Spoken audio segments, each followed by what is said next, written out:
जय भीम नवोदया घेऊया आढावा आजच्या बातम्यांचा।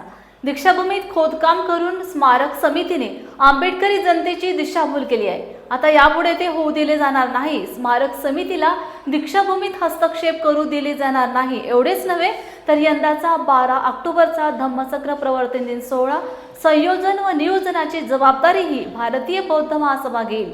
महासभेचे कार्याध्यक्ष भीमराव आंबेडकर लवकरच याबाबत निर्णय घेतील अशी माहिती रिपब्लिकन सेनेचे प्रदेशाध्यक्ष काकासाहेब खंबाळकर यांनी रविवारी रविभवन येथे पत्रपरिषदेत दिली। केलं त्यामुळे संपूर्ण समाज पेटून उठला। त्याच्यामध्ये आमचे पद्माकरजी गणारजी होते, ते त्यांनी आघाडीवरती होते। आनंदराव साहेबांनी तिकडून आदेश केला होता, भीमराव आंबेडकर साहेब त्यांनी आदेश केला होता। अशा पद्धतीने ते काम त्या ठिकाणी सर्वांनी एकत्रित येऊन, समाजाने एकत्रित येऊन हे काम थांबवलेलं आहे आणि यापुढे अशा पद्धतीचे कोणतेही उपद्रव त्या लोकांनी करू नये अशा पद्धतीने आमची भूमिका आहे। रिपब्लिकन सेनेच्या माध्यमातून सर्वसाधारणपणे डॉक्टर बाबासाहेब आंबेडकरांनी ज्या वेळेला दीक्षा दिली त्याच्यानंतर भैयासाहेब आंबेडकरांच्या स्वाधीन हे सगळं कामकाज होतं आणि भैयासाहेबांनी त्या स्थानिक लोकांना सांगितलं तुम्ही एक तात्पुरती एक समिती बनवा आणि कामकाज सुरू करा। ती समिती यांनी कंटिन्यू केलेली आहे आणि ती कमिटी कंटिन्यू करून ती कमिटी आज मालक होऊन पाहत आहे। ते चुकीची गोष्ट आहे। ती संपूर्ण प्रॉपर्टी बौद्ध महासभेची आहे।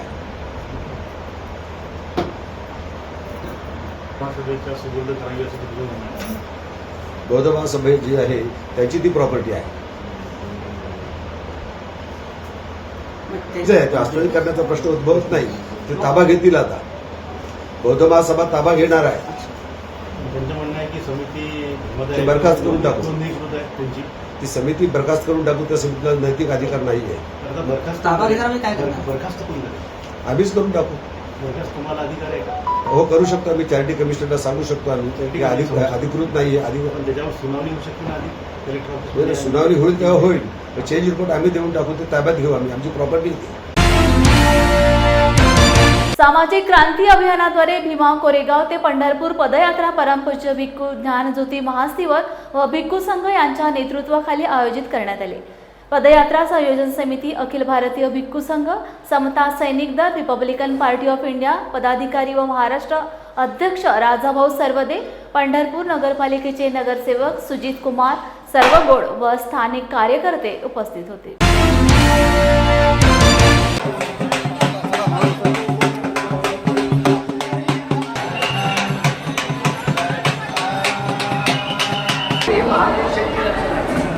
म्हणून बाबासाहेब बोलले चारही मूर्तीच्या ज्या मूर्त्या आहेत भगवंताच्या त्या कळसावर कोरलेल्या त्या मूर्तीच्या डाव्या बाजूला हे धम्मज्योती अक्षर कोरली गेले होते। हेच जे धम्मज्योतीच्या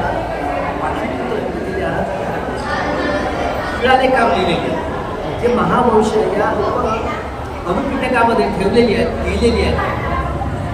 त्यामुळं बाबासाहेब पृष्ठ नंबर 183। त्यामुळं हा सगळा संपूर्ण प्रपंच हा हे सगळ्या साधुसंतांनी केवळ वर्णन केलेलं आहे। पंढरीनाथ ज्यांची काया लक्षण आणि पंढरीनाथ त्यामुळे त्यांचंच विहार आहे यांची सिद्ध करून दाखवून असं बाबासाहेब बोलले। या ज्या तिने ज्या अलोकित स्वतःच्या मूर्त्या मिळाल्या हे म्हणजे मला म्हणतात। त्याच्यामुळे पुढे पुढे वापरत सातवाहन खाली डागडुजी केली गेली। त्यानंतर महायानाचा संपूर्ण 1250 वर्ष राज्य लोकांनी ते राज्य केलं। त्याच्यामुळं हे विठ्ठलाचं मंदिर हा विठ्ठल तिसरा किलोमीटर होतं। हे निश्चितच दाखवून तू आज विठ्ठल बाबासाहेब आंबेडकर माहिती घेतलं या ग्रंथामध्ये बाबासाहेब बुवात विठ्ठल पूर्ण होता। त्याच्यावर एक पूर्ण प्रकरण होतं। प्रकरण नीट वाचा म्हणजे बाबासाहेब हे बुद्ध जयंतीच्या दिवशी 1956ला हे पंढरपूर नवघडवणार होता। पडव्यांच्या हातातून घेणार होते। त्यामुळं पडव्यांनी कब्जा केला। साऱ्या ब्राह्मणेतरांच्या खाद्यावर ठेवून केला। अजूनही आता याविषयी डॉक्टर सुब्रमण्यम स्वामी या मुंबईच्या हायकोर्टात केस आहे की हे पडव्यांच्या हातात द्यावं। मला जेव्हा माहिती झालं तेव्हा वारकऱ्यांना बोलून वारकरी आता गेले नाही पडव्यांच्या हातात ठेवून वारकऱ्यांच्या हातात साने गुरुजींना आम्हाला उपोषण करायला लागलं। पण पंढरी हा शब्द उभा आहे काय आहे ही पंढरी काय आहे त्यांची काय अशी 25 लक्ष अशी अमेरिकन आणि मैत्री वाद आहे। सगळ्या साधू संतांनी वर्णन केलं, बाबासाहेबांनी सिद्ध करून दाखवले, पुढे गेले. आमचा हा सगळा अजंता हे पंढरीचं मंदिर आहे देखील तुमचं या 84,000 गेले कुठे म्हणून आम्ही पंढरी या पंढरीच्या पंढरपूरच्या पंढरी हे नावाचं महात्मलक्ष्मी नाव दिलं. संपले कृष्ण महापुरुष.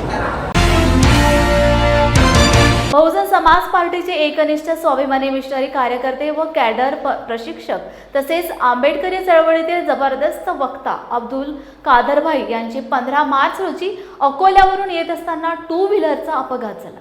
तो त्यानंतर नागपूर येथे उपचारादरम्यान कादरभाई यांचा मृत्यू झाला.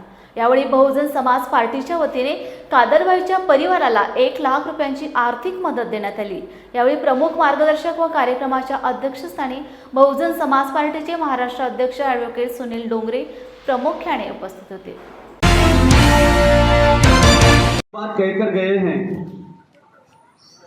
कि जब आप पैदा हो तो जग हंसे आप रोए, ऐसे कर्म करते चलो कि जब आप इस दुनिया से जाए तो जग रोए आप.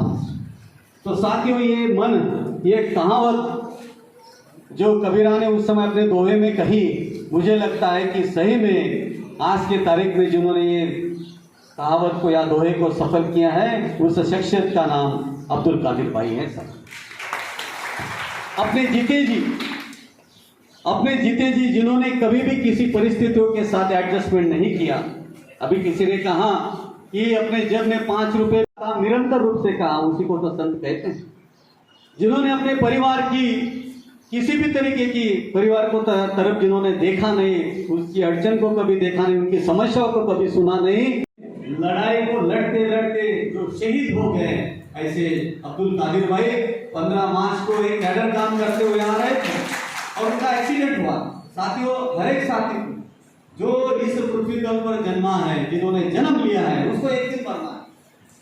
लेकिन हमने जिंदगी कैसे जी है,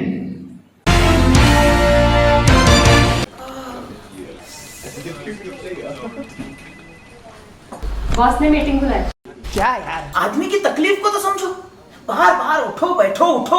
जनाब, तकलीफ उठने बैठने की नहीं, तकलीफ बवासीर की है. बवासीर, फिशर, भगंदर, पाइलोनियल साइंस का आयुर्वेद तथा आधुनिक लेजर से उपचार. अभ्युदय पाइल्स लेजर हॉस्पिटल, लोहार समाज भवन के पीछे, महापुष्प सोसाइटी, शताब्दी नगर चौक से मनीष नगर रोड, नागपुर. कॉल और विजिट करें www.pilesfistulacure.com. हुआ बहू? माँ, पाइल्स की बहुत तकलीफ हो रही है.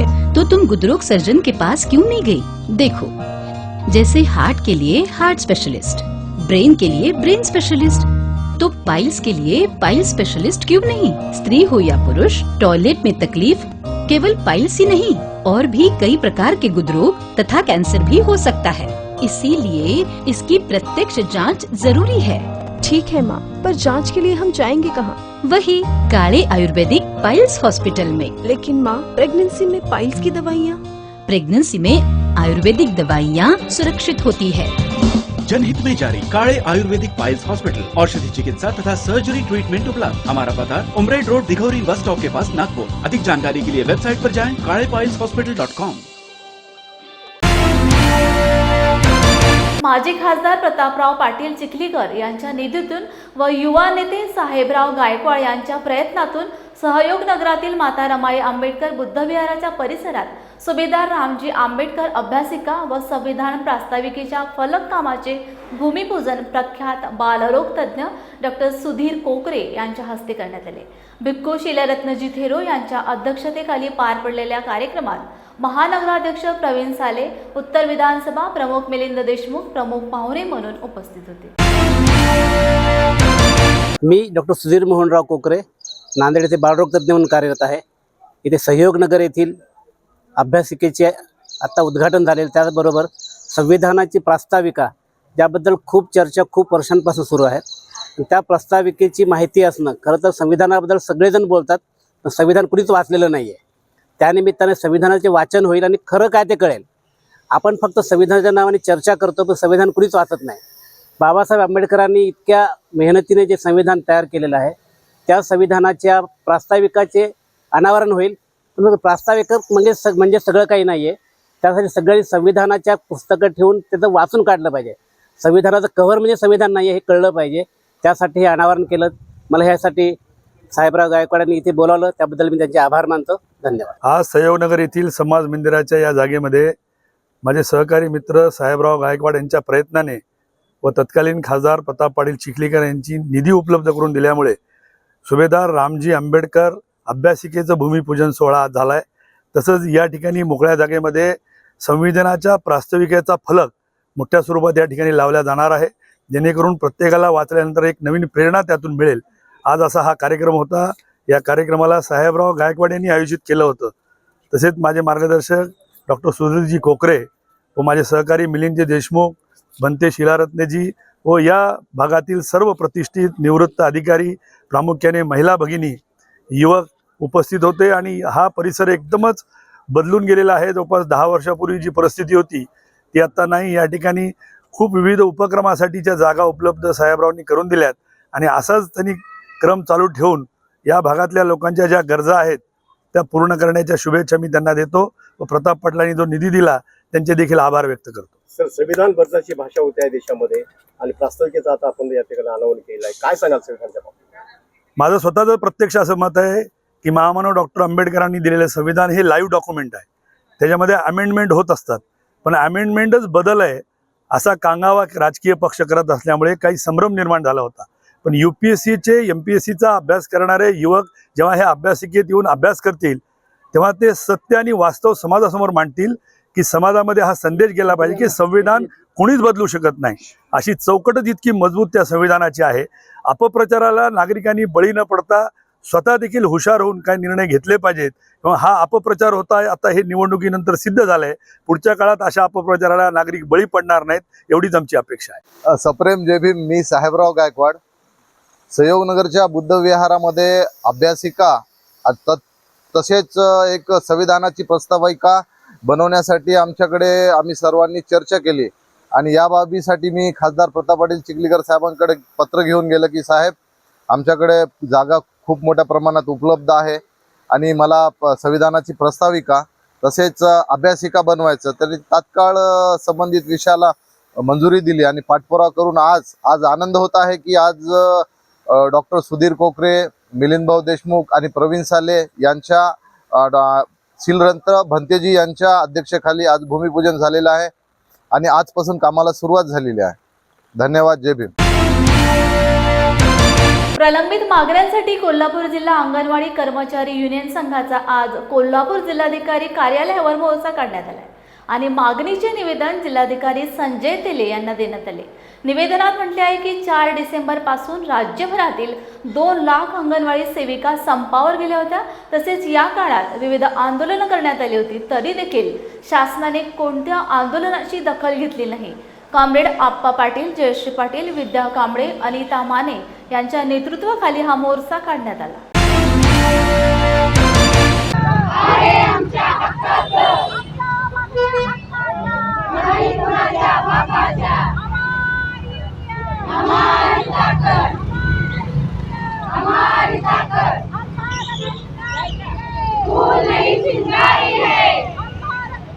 आज मोर्चा काढायचं कारण की गेल्या 3 महिन्याच्या आधी 52 दिवसाचा संप अंगणवाडी सेविकेने केला होता. पूर्ण महाराष्ट्रातल्या 2,10,000 सेविका रस्त्यावर उतरल्या होत्या. त्यावेळी शासनाने सांगितलं की ग्रॅज्युएटी पेन्शन आणि मानधनचा GR 8 दिवसात आम्ही काढतो, पण अद्यापही त्या GRचा पत्ता नाही. आणि आता मध्येच काढलं की लेक लाडकी योजना राबवा आणि ते सुद्धा अंगणवाडी सेविकांना सांगतात की तुम्ही ते काम करा. एकीकडं लहान लहान मुलांच्याकडे दुर्लक्ष करा, गरोदर माता आहेत, स्तनदा माता आहेत, किशोरवयीन मुली आहेत, ह्या सगळ्याची जबाबदारी अंगणवाडी सेविकांच्यावर आहे. आणि कुठलीही शासकीय योजना आली की अंगणवाडी सेविकांना सांगा. आणि तिची जी तुटपून जी मागणी आहे, मी आज रिटायर व्हायला आले, 98ला जॉईन झाले आता, तर ह्या सगळ्या बायका आज रिटायर व्हायला आल्या तर पेन्शनचा आणि ग्रॅज्युएटीचा अजून यांचा पत्ता नाही. आणि इकडे काम जास्त असेल अजून त्यांना त्रास द्यायचं काम ह्याचं शासन आताचं करत आहे. शिंदे सरकार हे करत आहे. मी नाव घेऊन म्हणते आता आम्हाला तीव्र संताप आहे सरकारबद्दल. ह्या सरकारच्या काळात आम्ही बऱ्याच संप केले, बरेच आंदोलन केली, धरणे आंदोलन केली मुंबईच्या आझाद मैदानावर, तरीसुद्धा हे सरकार फक्त आश्वासनं देत आणि अंमलबजावणी कुठल्याही गोष्टीची करत नाही. आता निवेदन आम्ही कलेक्टर साहेबांना दिलं आहे. आता त्यांना सांगितलं आहे लेक लाडकी योजना जी आहे, बहीण लाडकी योजना जी आहे, ह्याच्यामध्ये आमची देगावची म्हणजे मोहोळ तालुक्यामध्ये देगावची एक अंगणवाडी सेविका एक्सपायर झाली. प्रेशरखाली, कामाच्या प्रेशरखाली. आणि आत्ता आमची रांगेत राहिलेली एक बहीण एक्सपायर झाली.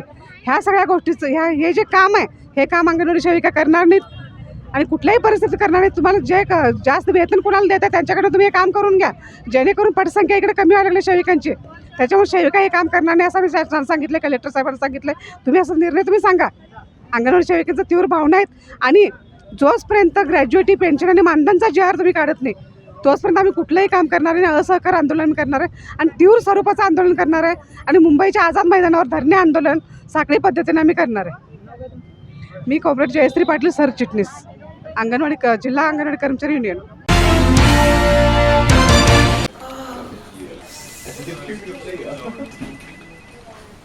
बॉस ने मीटिंग बुलाई. क्या यार, आदमी की तकलीफ को तो समझो. बाहर बाहर उठो बैठो. जनाब, तकलीफ उठने बैठने की नहीं, तकलीफ बवासीर की है। बवासीर, फिशर, भगंदर, पाइलोनियल साइंस का आयुर्वेद तथा आधुनिक लेजर से उपचार। अभ्युदय पाइल्स लेजर हॉस्पिटल, लोहार समाज भवन के पीछे, महापुष्प सोसाइटी, शताब्दी नगर चौक से मनीष नगर रोड, नागपुर। कॉल और विजिट करें www.pilesfistulacure.com। हुआ बहू? माँ, पाइल्स की बहुत तकलीफ हो रही है। तो तुम गुदरोग सर्जन के पास क्यों नहीं गई? देखो, जैसे हार्ट के लिए हार्ट स्पेशलिस्ट, ब्रेन के लिए ब्रेन स्पेशलिस्ट, तो पाइल्स के लिए पाइल्स स्पेशलिस्ट क्यों नहीं? स्त्री हो या पुरुष, टॉयलेट में तकलीफ केवल पाइल्स ही नहीं, और भी कई प्रकार के गुदरोग तथा कैंसर भी हो सकता है। इसीलिए इसकी प्रत्यक्ष जांच जरूरी है। ठीक है माँ, पर जांच के लिए हम जाएंगे कहाँ? वही काले आयुर्वेदिक पाइल्स हॉस्पिटल में। लेकिन माँ, प्रेगनेंसी में पाइल्स की दवाइयाँ? प्रेगनेंसी में आयुर्वेदिक दवाइयाँ सुरक्षित होती है।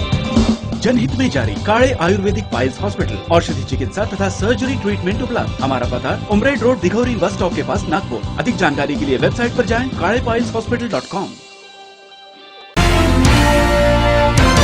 समाजाचे काही देणे लागतो या भावनेतून नांदेडच्या बौद्ध उपासक उपासिकांनी एकत्र येऊन राजमुद्रा सुपर मार्टची निर्मिती केली। यात दैनंदिन घरगुती वापराच्या जीवनावश्यक वस्तूंसोबतच संत, थोर पुरुष, संशोधक, वैज्ञानिक यांचे चरित्र ग्रंथ अतिशय माफक दरात उपलब्ध करून दिले आहेत। आपल्या समाजातील नवयुवकांनी उद्योजक व व्यावसायिक बनणे ही काळाची गरज असल्याचे गणपत गायकवाड यांनी लॉर्ड बुद्धा टीव्हीशी बोलताना सांगितले। सर, मी श्री SR जाधव, जिल्हा परिषद हायस्कूल लहान।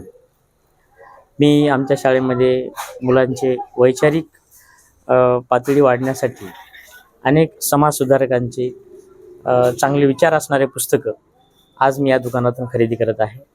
अतिशय सुंदर पुस्तक या दुकानामध्ये आहेत।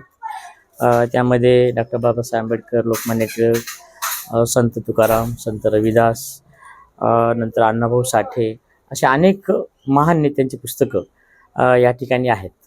उद्देश माझा एवढाच आहे की माझ्या शाळेमध्ये विद्यार्थ्यांची वैचारिक पातळी वाढली पाहिजे, या नेत्यांचे विचार विद्यार्थ्यांच्या मनामध्ये जास्तीत जास्त रुजले पाहिजे, हा एक माझा महत्त्वाचा विचार या ठिकाणी आहे। म्हणून या ठिकाणावर मी ही पुस्तकं घेऊन जात आहे। सर, आजकाल जी लहान पिढी आहे मोबाईलमध्ये फार व्यस्त आहे, काय सांगाल या निमित्तानं? याच्यामध्ये एकच आहे सर, याच्यामध्ये शिक्षकांची भूमिका फार महत्त्वाची आहे। शिक्षकांनी कुठंतरी अंतर्मुख होऊन विचार केला पाहिजे की आपले विद्यार्थी वाचन संस्कृतीकडे वळायला पाहिजे, मोबाईलपासून दूर कसे गेले पाहिजे, याचं कुठेतरी विचारमंथन होणं आवश्यक आहे। शिक्षकांनी कुठेतरी आत्मपरीक्षण करणं आवश्यक आहे की विद्यार्थी खरोखरच वाचन या संस्कृतीकडे कसे वळतील आणि वाचनाने प्रगल्भ कसे होतील, याकडे शिक्षकांनी या काळामध्ये पाहणं फार गरजेचं आहे। मी गणपत गायकवाड, भारतीय बौद्ध महासभा तालुका शाखा नांदेड उत्तरचा तालुका अध्यक्ष। मी आणि माझे सहकारी मिळून या ठिकाणी 22 जुलै 2022 रोजी राजमुद्रा सुपरमार्ट या व्यावसायिक युनिटची या ठिकाणी स्थापना केली। या राजमुद्राच्या उद्घाटनासाठी मुंबईवरून भारतीय बौद्ध महासभेचे कार्याध्यक्ष आदरणीय डॉक्टर भीमराव यशवंतराव आंबेडकर साहेब या ठिकाणी उद्घाटनासाठी आलेले होते। तेव्हापासून राजमुद्रा सुपरमार्ट हे लोकांच्या सेवेसाठी या ठिकाणी उपलब्ध आहे। या ठिकाणी गरजेच्या सर्व वस्तू तर भेटतातच, त्याहीपेक्षा महत्त्वाची गोष्ट म्हणजे या ठिकाणी सर्व महापुरुषांचे चरित्र ग्रंथ या ठिकाणी उपलब्ध आहेत। डॉक्टर बाबासाहेब आंबेडकरांच्या भाषण आणि लेखनाचे संपूर्ण खंड या ठिकाणी उपलब्ध आहेत. साहित्यरत्न अण्णाभाऊ साठे यांच्या 40 कादंबऱ्या या ठिकाणी उपलब्ध आहेत. छत्रपती शिवाजी महाराज, संभाजी महाराज आणि तसेच इतर थोर राष्ट्रपुरुषांचे चरित्रग्रंथ सुद्धा या ठिकाणी उपलब्ध आहेत. त्याचबरोबर लहान मुलांच्यासाठी या ठिकाणी 45 राष्ट्रपुरुषांचे चरित्रग्रंथ छोट्या छोट्या रूपामध्ये आम्ही संपादित केलेले आहेत की आजच्या मोबाईलच्या युगामध्ये वाचन संस्कृती बुडत चाललेली आहे आणि लहान मुलं वाचनाकडे वळावेत, त्यांना वाचनाची आवड निर्माण व्हावी म्हणून हे चरित्रग्रंथ आम्ही उपलब्ध करून दिलेले आहेत. शाळांमधून वेगवेगळ्या ठिकाणाहून अतिशय उत्तम पद्धतीने लोक ऑर्डर करतात आणि ते ग्रंथ घेऊन जात आहेत. मागच्या वेळी मी आव्हान केलं होतं आमच्या मित्रमंडळांना की तुम्ही तुमच्या मुलीच्या लग्नामध्ये पाहुण्यांना भेट म्हणून जे आहेर देता, साडी किंवा भांडीकुंडी देत असता, मी म्हटलं या भांडीकुंडीपेक्षा तुम्ही जर एखादा ग्रंथ आपल्या पाहुण्यांना भेट म्हणून दिला तर एक प्रेरणादायी काम होईल. आणि मग हे आव्हान पहिल्यांदा स्वीकारलं आमचे मित्र संजयजी सोनकांबळे पुर्णेकर आणि त्यांनी आपल्या मुलाच्या लग्नामध्ये भगवान बुद्ध आणि त्यांचा धम्म या ग्रंथाच्या 125 प्रती खरेदी केल्या आणि पाहुण्यांना आहेर म्हणून दिला. त्याचबरोबर आमच्या दक्षिणच्या भारतीय बौद्ध महासभेच्या पदाधिकारी अर्चनाताई कांबळे यांनी सुद्धा आपल्या मुलाच्या लग्नामध्ये भेट देण्यासाठी 100 प्रती या ठिकाणी खरेदी केल्या. अशा प्रकारे अनेक लोक या ठिकाणी येतात.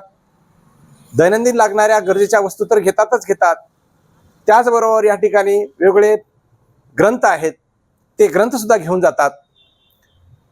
या ठिकाणी आम्ही हे व्यावसायिक युनिट उभी केलं ते केवळ नफा कमावावा या हेतून केलेला नसून की एक विचाराची पेरणी करता आली पाहिजे. आम्हाला राष्ट्रपुरुषांचे विचार घराघरात पोहोचले पाहिजेत, पुढच्या पिढीला एक प्रेरणा मिळावी यासाठी मी आणि माझ्या इतर 12 सहकाऱ्यांनी मिळून या ठिकाणी हे युनिट उभं केलेलं आहे. लोकांना काय आवाहन करणार आहात? मी सर्व जनतेला या ठिकाणी आवाहन करतो की तुम्ही या ठिकाणी यावं. तुम्हाला दैनंदिन गरजेच्या ज्या गोष्टी लागतात, वस्तू लागतात त्या तर घ्याव्याच, त्याहीपेक्षा महत्त्वाची गोष्ट म्हणजे या ठिकाणी जो ग्रंथसंपदा आम्ही उपलब्ध करून दिलेली आहे, जो ग्रंथसाठा या ठिकाणी उपलब्ध आहे, तो ग्रंथसाठा आपण आपल्या घरी न्यावा आणि समाजात विचाराची पेरणी करावी. हीच फार मोठी क्रांती या ठिकाणी ठरणार आहे.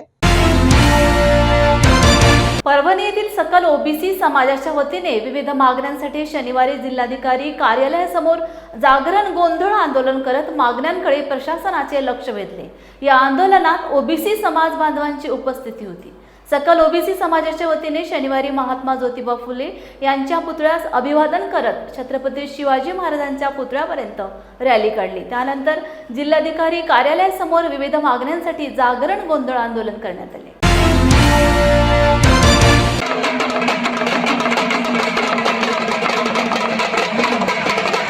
जागर आंदोलन इथं ओबीसीच्या समाजासाठी आम्ही आयोजित केला आहे. या अनुषंगाने आमची अशी मागणी आहे की जाती जनगणना झाली पाहिजे, जातीनिहाय जनगणना झाली पाहिजे. सगळे सोयरीचा JR लागू नाही झाला पाहिजे, शासनानं लागू करू नये.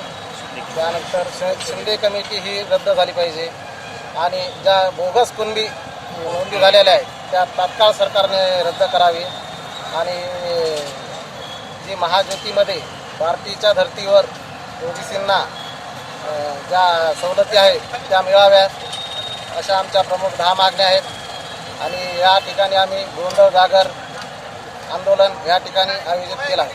आज या ठिकाणी ओबीसीचं गोंधळ आंदोलन जागरण आयोजित केलेले आहे. या आंदोलनामागे मुख्य भूमिका ही मराठा समाजाला विरोध नाही, ते आम्हाला ज्या दृष्टीने विरोध करत आहेत त्यांना त्यांची चूक लक्षात येण्यासाठी हे आंदोलन करण्यात येत आहे. ओबीसीनं आजपर्यंत समाजाला कोणत्याही समाजाला आरक्षण मिळावं यासाठी विरोध केलेला नाही, त्यांना सपोर्ट केलेला आहे. पण जशा यांच्या मागण्या बदलत गेला तसा आम्हाला सुद्धा विरोध करावा लागला. आज कोणत्याही नेत्याबाबत ओबीसीचे नेते हे आरेतुरीची भाषा वापरत आहे. तू काय करतो, तुला पाडतो, 288 पाडीन, असं करीन तसं करीन, हे बरोबर नाही. त्यांनी सामंजस्य भूमिका घ्यावी आणि आरक्षण मिळवून घ्यावं. ओबीसीमधूनच आरक्षण मिळालं पाहिजे ही भूमिका त्यांनी सोडावी. तर आम्ही त्यांना यामध्ये सपोर्ट केल्याशिवाय राहणार नाही. आम्हाला त्यांच्या आरक्षणाला विरोध नाही, पण आमच्या याच्यामध्ये घुसून आरक्षण मागण्याची त्यांची वृत्ती आहे, त्या वृत्तीला आमचा विरोध. आजच्या जागर गोंधळ आंदोलनाच्या माध्यमातून सरकारला एक विनंती आहे की सर्वप्रथम आमची ओबीसी जातीय जनगणना झाली पाहिजे. दुसरी प्रमुख मागणी अशी आहे की ओबीसीच्या आरक्षणाला किंचितही धक्का लागता कामा नये. किंचितही जर ओबीसीच्या आरक्षणाला धक्का लागला तर महाराष्ट्रातील तमाम ओबीसी बांधव यापेक्षा उग्र आंदोलन केल्याशिवाय राहणार नाही. गेल्या 10 वर्षांच्या पंतप्रधान नरेंद्र मोदी यांच्या कार्यकाळात भारतातील हवाई वाहतूक क्षेत्राने मोठी प्रगती केली. जागतिक पातळीवर 3ऱ्या स्थानावर ही वाहतूक सेवा पोहोचली असल्याचे केंद्रीय नागरी विमान वाहतूक राज्यमंत्री मुरलीधर मोहोळ यांनी आज पुण्यात बोलताना सांगितले. पुण्याच्या लोहगाव विमानतळावरील नव्याने उभारण्यात आलेले टर्मिनल आज मोहोळ यांच्या प्रमुख उपस्थितीत प्रवाशांच्या सेवेसाठी खुले करण्यात आले. त्यावेळी ते बोलत होते. ज्याचं उद्घाटन माननीय देशाचे प्रधानमंत्री मोदीजींनी काही दिवसापूर्वी केलं होतं आणि काही त्याच्यामध्ये थोडी ऑपरेशनसाठी थोडी काही कामं राहिली होती. ती आता कामं सगळी पूर्ण झाली आणि आज प्रत्यक्षामध्ये या नव्या टर्मिनलमधनं पुणेकर किंवा कोणीही प्रवास करू शकतंय. त्या प्रवासाची आज सुरुवात होतीये. इतकं सुंदर आणि खरं तर पुण्याची महाराष्ट्राची संस्कृती आणि त्याला आधुनिकतेची जोड असलेलं हे विमानतळाचं हे सगळं नवीन टर्मिनल पाहिल्यानंतर नक्कीच प्रवासी खूप आनंदी होतील, समाधानी होतील. आपण जर पाहिलं तर मागच्या जवळपास 10 वर्षात या देशामध्ये जवळपास 75 नवीन एअरपोर्ट्स तयार झाली. माननीय मोदीजींच्या नेतृत्वाखाली आज जवळपास आपण पाहिलं तर 469 नवीन हवाई रस्ते तयार झाले. इतकी मोठी प्रगती या क्षेत्रामध्ये मोदीजींच्या नेतृत्वामध्ये देशात झाली. आजही आपण जर पाहिलं तर या ठिकाणी विविध एअरपोर्टच्या सुविधा या सरकारच्या काळामध्ये निर्माण झाल्या. त्याच्यामध्ये दिल्ली असेल, त्याच्यामध्ये बेंगलोर असेल, अयोध्या असेल, या ठिकाणी नवीन टर्मिनल्स उभी राहिली. आपण हे जर पाहिलं तर हे या सगळ्या मागच्या 10 वर्षाचा जर कामाचा आलेख पाहिला तर जगातलं 3रं सर्वात मोठं एव्हिएशन सेक्टर आज आपण आपल्या देशाचं झालंय. हा खरंच प्रत्येक भारतीयासाठी एक अभिमानाचा करता हा सगळा क्षण आहे. जन नागरिकों के लिए एक सुविधा उपलब्ध कराई है. इससे जो आदमी है या आम आदमी है, नागरिक है, उनके लिए काम बहुत आसान होगा. हमारी एयरपोर्ट की जो एयरलाइंस की फैसिलिटीज है वो और बढ़ जाएंगी. पुणे हर रोज डेवलप कर रहा है और आज इसका पहला बोर्ड ये पैसेंजर होने के नाते मुझे बहुत ही गर्वान्वित महसूस हो रहा है. और जितने एफर्ट्स इस एयरपोर्ट को बनाने में लगे हैं वो मैं तहे दिल से एयरपोर्ट अथॉरिटीज, मिनिस्टर, इनका धन्यवाद करना चाहूँगी कि आम नागरिक की सुविधाओं के लिए जो आप काम कर रहे हैं ये वाकई सराहनीय है. I am lieutenant colonel Manisha. Terminal but अब हम आज जा रहे हैं लखनऊ, तो नया terminal it's really very good and congratulation and best wishes to the whole Pune airport family and team. And मेरे को just I came to knowledge that Muralidhar साहब तो माननीय मिनिस्टर सिविल एविएशन इनके प्रयासों से जल्दी बना है. तो इट्स वेरी वेरी इम्प्रेसिव और पुणे जैसे शहर के लिए तो बहुत पहले बनना चाहिए था. और बेस्ट विशेस और बहुत ही सुंदर रहे और पूरी पब्लिक इसको और साफ सुथरा रखे. एंड हम लोग जो इनकम टैक्स पेयर हैं we are feeling very proud. प्रस्थान या ठिकाणी होत आहे. कोइन्सिडेंटली जे पहिले पॅसेंजर जे आहेत ते मी ज्या शाळेत शिकलो सातारा सैनिक स्कूल त्याच्या व्हाईस प्रिन्सिपल आहेत आणि त्यांचंच या ठिकाणी मला स्वागत करता आलं. फार अतिशय आनंदाचा सोहळा आहे. जय भीम इंडियाच्या बातमीपत्रात वेळ झाली आहे इथेच थांबण्याची. पुन्हा भेटूया ताजा घडामोडी घेऊन. जय भीम.